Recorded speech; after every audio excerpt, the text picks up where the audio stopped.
મારી કરિયાણાની દુકાન ઉપર એક વિધવા યુવતી કામ કરવા આવતી હતી.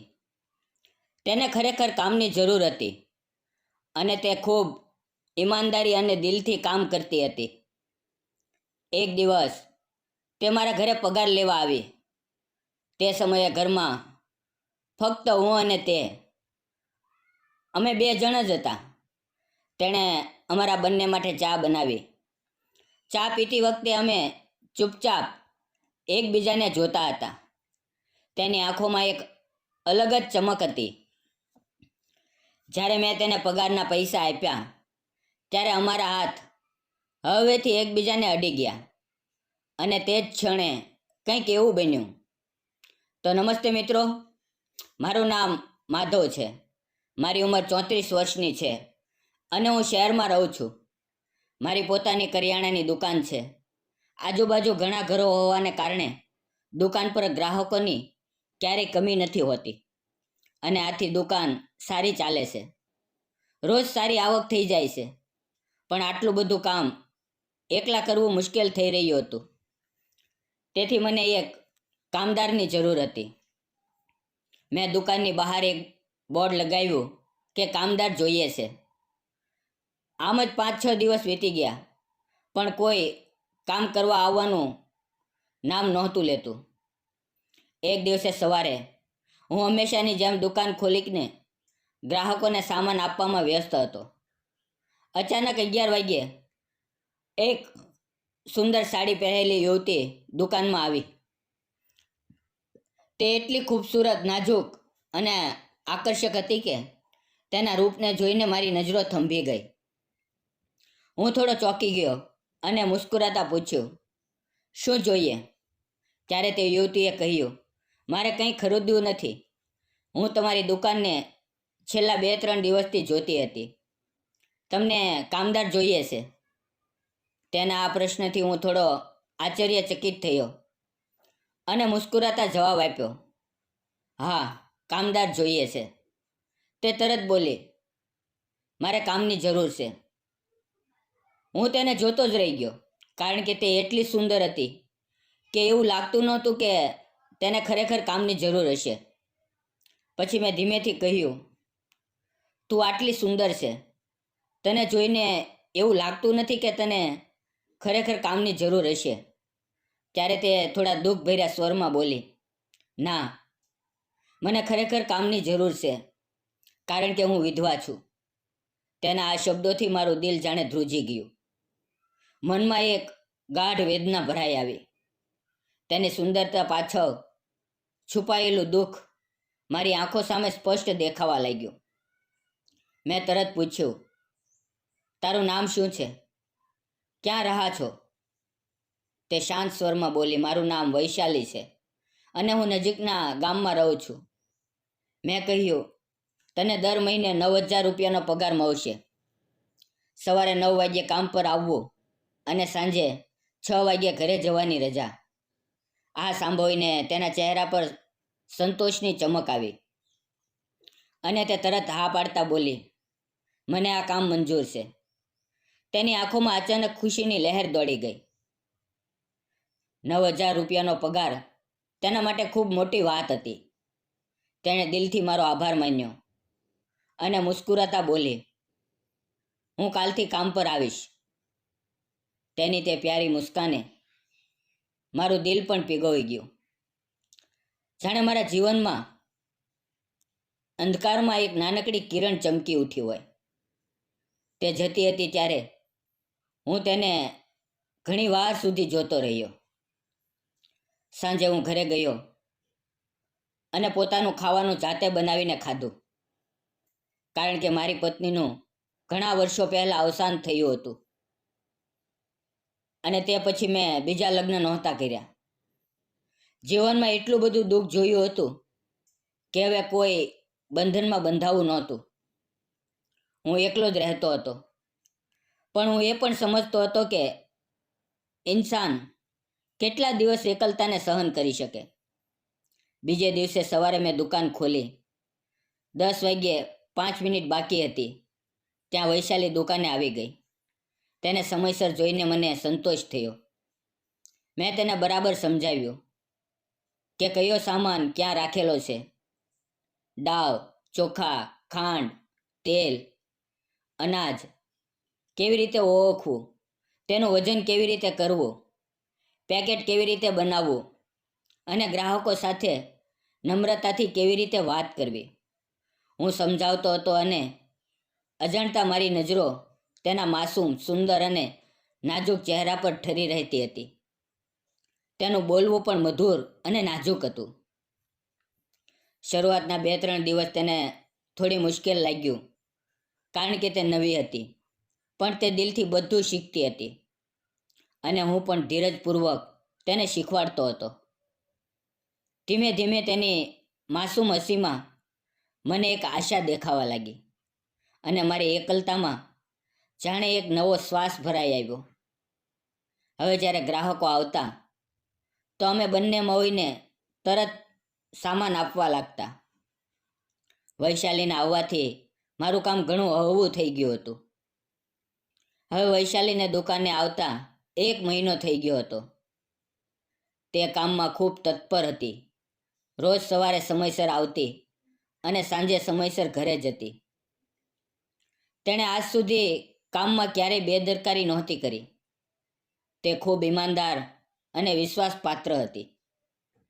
પહેલો મહિનો પૂરો થયો ત્યારે મેં તેને 9,000 રૂપિયાનો પગાર આપ્યો અને ઉપરથી 200 રૂપિયા ઇનામ તરીકે આપ્યા.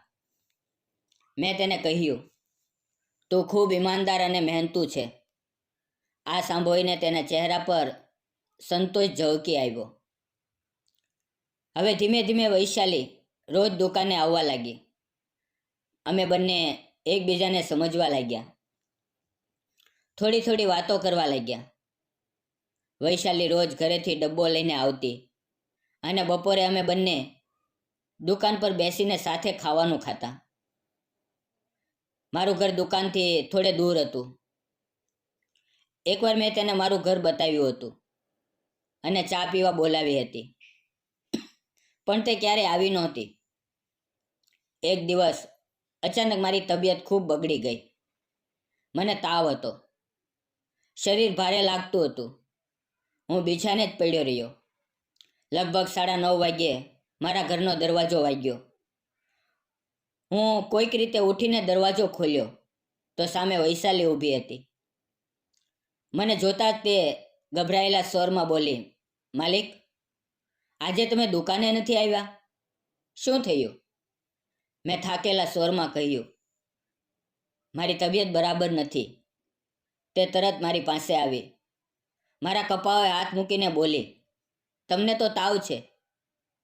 તેના અવાજમાં જે ચિંતા હતી તે મને સ્પષ્ટ રીતે અનુભવાય. મને ખૂબ ખરાબ લાગ્યું કે આટલો બીમાર હોવા છતાં હું એકલો પડ્યો છું. ઘરથી દૂર મેડિકલ સ્ટોર હતું. વૈશાલી ત્યાં દોડીને ગઈ અને મારા માટે પેરાસિટામોલ એટલે કે તાવની દવા લઈ આવી. પણ મેં ખાવાનું ખાધું નહોતું. તેથી તે બોલી, તમે અહીંયા બેસો, હું કંઈક બનાવી લાવું છું. એમ કહીને તે સીધી રસોડામાં ગઈ. ત્યાં તેણે સામાન શોધ્યો અને મારા માટે ગરમા ગરમ પૌવા બનાવ્યા. તેનો તે અપનાપો અને સંભાવ જોઈને મારી આંખોમાં આંસુ આવી ગયા. થોડી વાર પછી તે મારી સામે આવી અને બોલી, આ ખાઓ.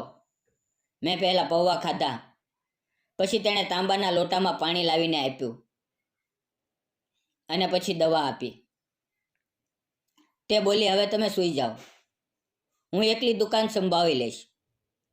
તે દિવસે મને અહેસાસ થયો કે વૈશાલી કેટલા દિલથી મારી સંભાળ રાખે છે. હું સૂઈ ગયો. તે દુકાને ગઈ અને આખી બપોર દુકાન બરાબર સંભાળી. બપોરે ફરી ઘરે આવી, મારા માટે ખાવાનું બનાવ્યું અને અમે બંને સાથે બેસીને ખાધું. હવે મારો તાવ પણ ઘણે અંશે ઉતરી ગયો હતો. હું તેની તરફ જોતો હતો અને અજાણતા મારી આંખોમાં પ્રેમભર્યા ભાવ ઉભરી રહ્યો હતો. તે જેટલી સુંદર દેખાતી હતી એટલી જ દિલથી પણ સારી હતી. મારી આટલી ચિંતા કરવી, મારા માટે દોડ કરવી, આ બધું જોઈને મારું દિલ ઊંડે સુધી સ્પર્શાઈ ગયું. વાતચીત દરમિયાન વૈશાલી મને બોલી, સાહેબ, તમે એકલા કેમ રહો છો? તમારું કોઈ નથી? હું થોડી વાર ચૂપ રહ્યો અને ધીમા અવાજે બોલ્યો, થોડા વર્ષ પહેલાં મારા લગ્ન થયા હતા, પણ મારી પત્ની ખૂબ બીમાર પડી અને તેનું અવસાન થઈ ગયું. મારા માતા પિતા પણ મારા બાળપણમાં જ ગુજરી ગયા હતા. તેથી હવે હું એકલો જ છું. પત્નીના જવાથી હું ખૂબ એકલો થઈ ગયો. પછી ફરી લગ્ન કરવાની ઈચ્છા ન થઈ, કારણ કે જે રીતે તું મારી સંભાળ રાખે છે એ જ રીતે મારી પત્ની પણ મારી સંભાળ રાખતી હતી. આટલું કહીને હું તેની આંખોમાં ઊંડે સુધી જોવા લાગ્યો. પછી મેં તેને પૂછ્યું, વૈશાલી, તારા ઘરમાં કોણ કોણ છે? તે મારી તરફ જોતા શાંત સ્વરમાં બોલી, હું પણ એકલી છું. હું પણ વિધવા છું. મારા લગ્ન 7-8 વર્ષ પહેલાં થયા હતા. મારો પતિ મને ખૂબ પ્રેમ કરતો હતો, પણ તેને ખરાબ આદતો લાગી ગઈ. નશાની લત લાગી, ખોટી સંગતમાં પડી ગયો અને એક દિવસે તેનો ભયંકર કાર અકસ્માત થયો. તેમાં જ તેનું મૃત્યુ થઈ ગયું. તે પવે મારું જીવન ઉજળી ગયું. હું એકલી પડી ગઈ, ખૂબ તૂટી ગઈ, પણ હાર ન માની. થોડા દિવસ માતા પિતા પાસે રહી, પછી પોતાને સંભાળી અને ફરી સ્વતંત્ર રીતે જીવવાનો વિચાર કર્યો. હવે હું એકલી જ મારા પતિના ઘરમાં રહું છું. તેની વાત સાંભળીને મારું મન ભરાઈ આવ્યું, કારણ કે અમારા બંનેની પરિસ્થિતિ એક સરખી હતી. હું એકલો અને તે પણ એકલી. તે ક્ષણે મને લાગ્યું કે અમારી વચ્ચે કોઈ અનકહો સંબંધ ગાઢ રીતે જોડાઈ રહ્યો છે. ત્યારે જ અમારું ખાવાનું પૂરું થયું. હું ફરી સૂઈ ગયો અને વૈશાલી દુકાને ગઈ. તેણે સાંજ સુધી દુકાન બરાબર સંભાળી અને સાંજે 5:45 વાગ્યે મારી પાસે આવી. મારા માટે તેણે ખાવાનું બનાવ્યું અને ખૂબ અપનાપાથી બોલી, થોડી વાર પછી ખાઈ લેજો, હવે મને મોડું થાય છે, હું જાઉં છું. અને તે મુસ્કુરાતા નીકળી ગઈ. આમ જ 2-3 દિવસ વીતી ગયા છે. વૈશાલી રોજ નિયમિત રૂપે દુકાને આવવા લાગી. વૈશાલી અને મારું મન ધીમે ધીમે વધુ જોડાવા લાગ્યું. અમે બંને ચૂપચાપ એકબીજાને જોવા લાગ્યા. આંખોમાંથી લાગણીઓ ઝળકવા લાગી. વૈશાલીની તે સુંદરતા, તેના ઘટ્ટ કાળા વાળ, મોટી મોટી આંખો, ગોરો રંગ, આ બધું મારા દિલને અજાણતા તેની તરફ ખેંચી રહ્યું હતું. એક દિવસ સાંજે મેં વૈશાલીને કહ્યું, આજે તને કામે આવતા 7-8 મહિના થઈ ગયા. આ મહિનાનો પગાર જતા જતા લઈ લેજે. પૈસા ઘરે છે. એમ કહીને હું 5:45 વાગ્યે જ ઘરે ગયો. થોડી વાર પછી વૈશાલી આવી. હું બોલ્યો, બેસ, હું તારા માટે ચા લાવું. પણ વૈશાલી મુસ્કુરાતા બોલી, તમે જ બેસો, હું ચા બનાવું છું. તે રસોડામાં ગઈ, અમારા બંને માટે ચા બનાવી અને કપમાં રેડીને લઈ આવી. અમે બંને ચા પી રહ્યા હતા. હું તેને જોતો હતો અને તે મને. તેની આંખોમાં એક અનકહો પ્રેમ છુપાયેલો હતો. જ્યારે મેં તેને પગારના પૈસા આપ્યા, ત્યારે અમારા હાથ હળવેથી એકબીજાને અડી ગયા અને તે ક્ષણે અમારા શરીરમાં એક સિંહરણ દોડી ગયું. વૈશાલી હળવેથી શરમાઈ. તેના ગાલ પર ગુલાબી આભા છવાઈ ગઈ. મેં ધીમા અવાજે કહ્યું, વૈશાલી, વૈશાલી, મારે તને કંઈક કહેવું છે. તે હળવી લજ્જાથી બોલી, કહો. મેં મારા મનની હિંમત એકઠી કરીને કહ્યું, વૈશાલી, હું તને પ્રેમ કરું છું. તું મને ખૂબ ગમે છે. જો આપણે બંને સાથે જીવન વિતાવીએ તો તને મંજૂર હશે? થોડી વાર તે શાંત રહી. તેની આંખોમાં હળવી ચમક આવી અને પછી ધીમેથી બોલી, હા. તે એક શબ્દે મારું જીવન રોશન કરી દીધું. આમ જ થોડા દિવસો સુધી અમે એકબીજાને મળતા રહ્યા, પ્રેમ કરતા રહ્યા. એકબીજાને વધુ સમજતા રહ્યા અને અંતે જ્યારે અમને ખાતરી થઈ ગઈ કે અમે ખરેખર એકબીજા માટે બન્યા છીએ ત્યારે અમે કોર્ટ મેરેજ કરી લીધા. હવે વૈશાલી અને હું સાથે રહીએ છીએ. થોડા જ મહિનાઓ બાદ વૈશાલીએ એક પ્યારા બાળકને જન્મ આપ્યો. વૈશાલીની આંખોમાં ખુશીના આંસુ હતા. તેનું મન ભાવુક થઈ ગયું હતું. આજે અમારો સંસાર ખૂબ આનંદથી ચાલે છે. હું દુકાન સંભાળું છું અને વૈશાલી અમારા બાળકની સંભાળ રાખે છે. અમારું જીવન હવે પૂર્ણ થઈ ગયું છે. દુઃખની જગ્યાએ ખુશીઓથી ભરાઈ ગયું છે. મિત્રો અને સહેલીઓ, તમને શું લાગે છે? અમે જે નિર્ણય લીધો તે સાચો હતો કે ખોટો? તમારો વિચાર અમને કોમેન્ટમાં જરૂર જણાવજો. જીવન ગમે તેટલું કઠિન હોય, જો બે દિલ સાચા હોય તો તેઓ એકબીજાનો સહારો બનીને સુખી સંસાર બનાવી શકે છે. એકલતા, દુઃખ, સંકટ આ બધું જીવનનો હિસ્સો છે, પણ તેમાંથી બહાર કાઢનાર સાચો પ્રેમ અને વિશ્વાસ જ ઇન્સાનનો અસલી સહારો હોય છે. આ વાર્તા આપણને શીખવે છે કે સુંદર ચહેરો નહીં, પણ સુંદર દિલ જ સંબંધને મજબૂત બનાવે છે. તેથી જો તમારા જીવનમાં કોઈ એવું છે જે તમારી ખરેખર ચિંતા કરે, તમારા દુઃખમાં સાથે ઊભું રહે, તો તેને દિલથી સાચવીને રાખજો. કારણ કે આખરે પૈસા, સુંદરતા બધું પાછળ રહી જાય છે, પણ પ્રેમ, અપનાપો અને વિશ્વાસ હંમેશા સાથે રહે છે. જો અમારી આ પ્રેમ કથા તમારા દિલને સ્પર્શી ગઈ હોય તો કૃપા કરીને આ વિડીયોને લાઈક કરો, શેર કરો અને અમારી ચેનલને સબસ્ક્રાઈબ કરવાનું ન ભૂલશો. ફરી મળશું મિત્રો આવતીકાલે એક નવી વાર્તાની અંદર. ત્યાં સુધી આવજો. અને હા મિત્રો, આ વિડીયોમાં આવેલા નામ, પાત્ર અને ઘટના ફક્ત કાલ્પનિક હતા. તેનો કોઈ પણ વ્યક્તિ, જાતિ, સમાજ કે ધર્મ સાથે સંબંધ નથી. આ વિડીયો ફક્ત મનોરંજન અને શૈક્ષણિક ઉદ્દેશ માટે બનાવવામાં આવ્યો હતો. આવી જ વાર્તાઓ સાંભળવા ચેનલને સબસ્ક્રાઈબ કરો